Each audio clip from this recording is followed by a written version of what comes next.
Okay, so empty set is a little tricky, guys. It's a little abstract, but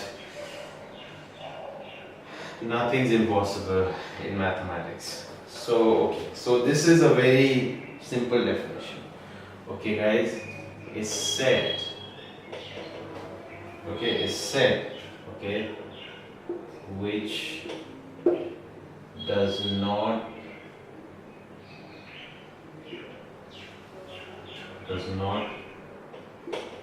contain any element. Any element. Okay, it does not contain any element. Now don't worry, I'll also explain this later. So one more thing that I want to tell you is that okay guys, it is also known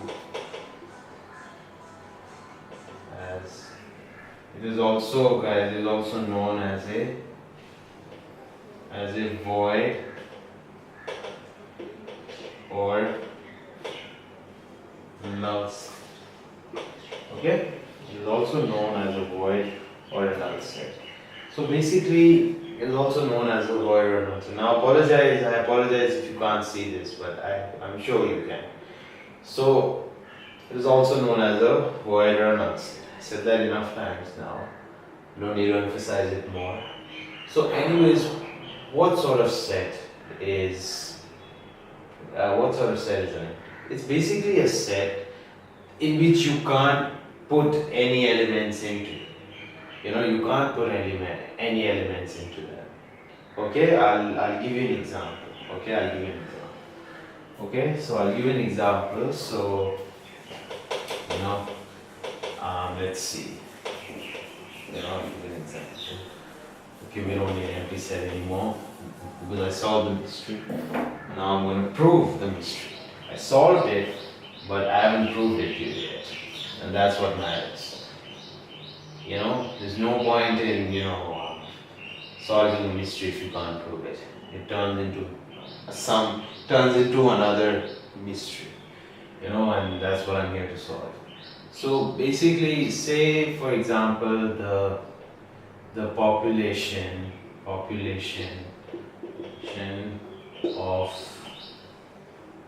Jupiter, maybe. Okay, the population of Jupiter. Okay, so I'm assuming that no one lives on Jupiter. Okay, I'm assuming no one lives on Jupiter. So the population of Jupiter, for example, no one really lives there. So that's really an empty set. That's really an empty set. But at the same time, guys, population of Jupiter can also be a singleton set. Where you can just say the population of Jupiter is 0. So in a way, guys, it is an empty set, but you can also say that the population of Jupiter is 0, so it can be a singleton set also. But in actuality, guys, if you really want to prove this is an empty set, only thing you have to say is that no one lives in Jupiter. That's all you have to say. That's it. You just have to say no one lives on Jupiter. You don't even have to do this, because if you do this, it's a singleton set and it will no longer be an empty set because there is an element in there. But if you want to prove that the population of Jupiter is an empty set, you just say no one lives in Jupiter. It's as simple as that, guys. Just tell you. Let's take maybe another example, but let's take a very simpler sort of example. Okay. So as you already know, how many of you people play cricket or you play football? How many of you? So let's take for example this thing. Okay, let me write down. Is a cricket player okay, a cricket player who plays for two countries, okay, who plays for two countries, okay, a cricket player who, a cricket player who plays for two countries.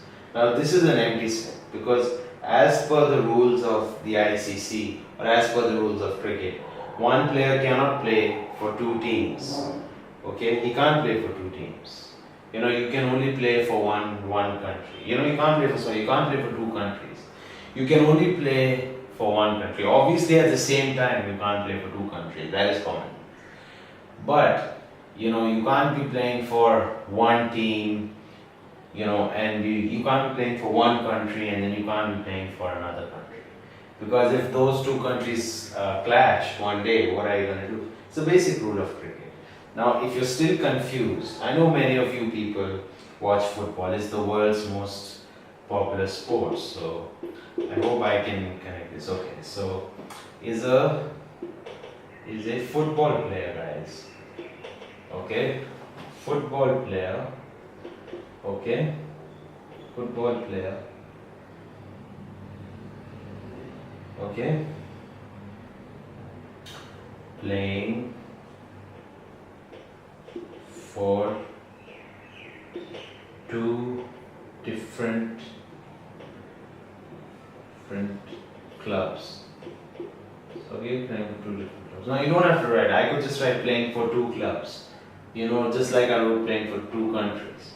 But just to make it completely clear what I'm saying, that's why I'm saying that's why I'm saying two different clubs.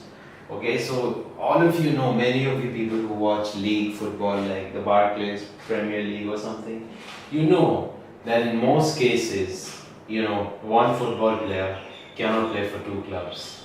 The moment he joins a certain club, he can't play for another club. You know? So this is what an empty set is.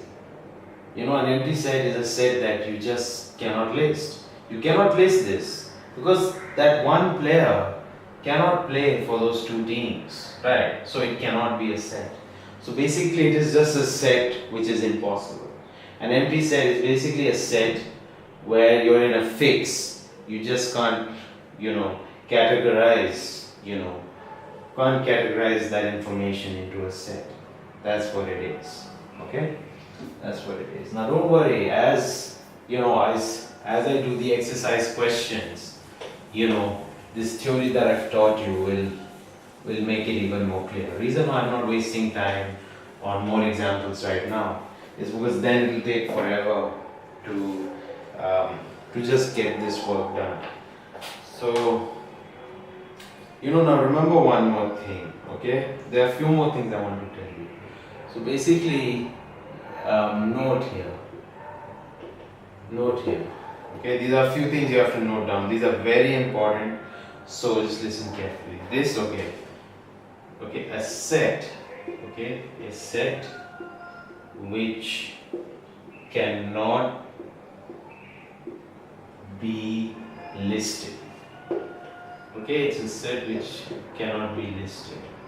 Now it's true, it's a set that cannot be listed. Now you might be in a contradiction that the population of Mars was a listed set, and I said that's a singleton set. Basically, guys, sometimes in maths you can also prove things by using your own logic. So you could prove that the population of Jupiter is not just a singleton set, but it is also, you know, it is also an empty set because no one lives on Jupiter, and so you cannot list that set. So don't get confused. I'm just explaining the concept. So don't get confused by that example that I gave you. It's supposed to clear your confusion, not to, get you into another one. So now we're going to do there are three properties, guys, of empty sets. There are three properties of empty sets. So I'm just going to write properties. There's no need to write empty set because you already know I'm talking about empty set. Okay. Let me just write it down for someone who is lost whether we're talking about empty set. We're still talking about this set. So it's about empty set only. So there are three properties, okay? Okay, so it's obviously a subset of itself. Okay, subset of itself. So basically it's contained in itself. Okay, I'll explain that to you very soon, don't worry. Okay, and it's a subset of every set. Okay, subset of itself, subset of every set, and the total number of subsets in A. Okay, in A basically means in roster form. Okay, you know, basically it means not in roster form. Basically it can be in set builder form or roster form, but you get the point. It's talking about total number of subsets in an empty set. It's still talking about an empty set, so just remember that. So you know, don't really worry about that too much. Okay, so let me just explain these to you. Let me explain them right here. You know, I don't need so much space for that. So it's a subset of really itself. Okay, so I'll give you an example. Say you have A, B, C. So obviously it can be a set in itself like this. A, B, C. Can be a set in itself like this. Okay? And then it can be, you know, it can be a subset of itself, like the way I just told you. Okay? It can be a subset of every set if, say, it has A, B, C, D, E, F, G. Okay? So you know, this set contains this many elements and this set contains. So then B becomes, say this is subset A and this is subset B. So then